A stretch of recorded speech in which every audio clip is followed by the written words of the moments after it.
চাঁপাইনবাবগঞ্জের সদর উপজেলা ও শিবগঞ্জ উপজেলার ৫টি ইউনিয়নের প্রায় ১৩,০০০ পরিবার পানিবন্দী হয়ে পড়েছে।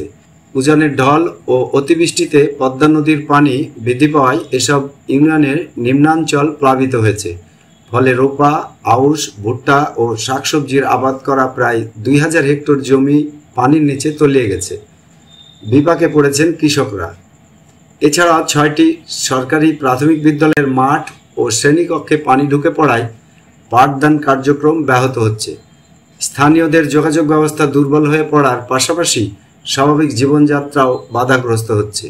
এদিকে চাঁপাইনবাবগঞ্জ পানি উন্নয়ন বোর্ডের উপবিভাগীয় প্রকৌশলী মোহাম্মদ রকিবুল ইসলাম বলেন, পদ্মা নদীর পানি বিপদসীমার ৩১ সেন্টিমিটার নিচ দিয়ে প্রবাহিত হচ্ছে। আরও ২ দিন পানি বাড়তে পারে, তারপর ধীরে ধীরে কমবে।